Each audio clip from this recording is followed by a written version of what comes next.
petrol বোমা মারো আমি নিজে চোখে দেখছি এই ওকে নিয়ে যাও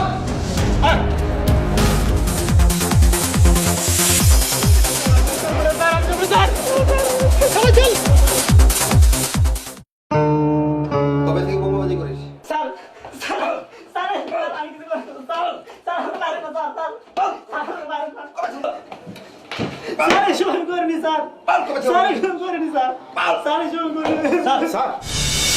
আসামে নিয়ে আসছি ভিডিও ঢুকাও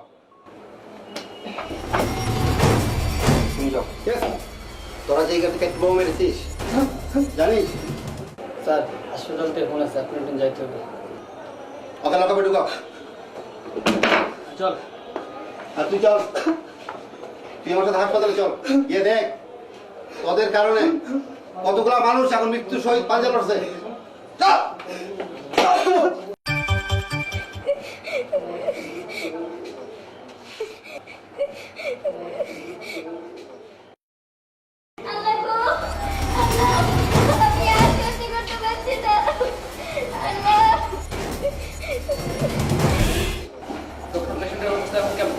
পেশেন্টের 80% অংশই পড়ে গিয়েছে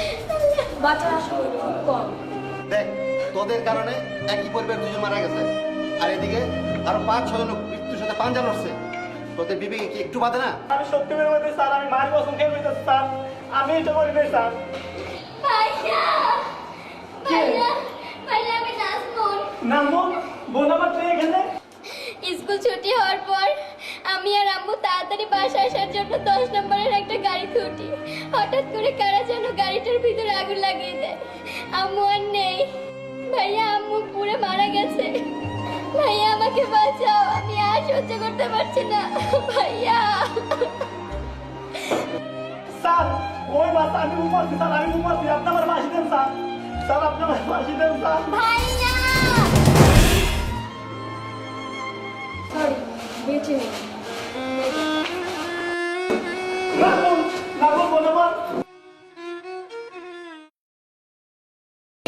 আচমকা পেট্রোল বোমা নিক্ষেপ করে মানুষ হত্যা করছে গাড়িতে অগ্নিসংযোগ করছে আজকে শিক্ষার্থীদের নিরাপত্তার সাথে রাজনীতি করি আমরা জনগণের জন্য বাংলার মানুষের জন্য দেশের উন্নয়নের জন্য আপনার এই সন্ত্রাসী কর্মকাণ্ড পরিহার করে পেট্রোল বোমা দিয়ে মানুষ পুরানো এবং গাড়িতে অগ্নিসংযোগ করা এগুলি বন্ধ করে আসুন আমরা সবাই দেশকে উন্নয়নের দিকে এগিয়ে নিয়ে যাই জননেত্রী শেখ হাসিনার নেতৃত্বে যে এই পেট্রোল বোমা মানুষকে অগ্নিদগ্ধ না করে আপনার ছেলেমেয়ের কথা চিন্তা করে দেশবাসীর কথা চিন্তা করে আপনি এই পেট্রোল বোমার হাত থেকে জনসাধারণকে নিস্তার দিন 5ই জানুয়ারি থেকে মানুষ পুরানো হচ্ছে এটি মানবতা বিরোধী অপরাধ এই পেট্রোল বোমা গাড়ি পুরানো বন্ধ করুন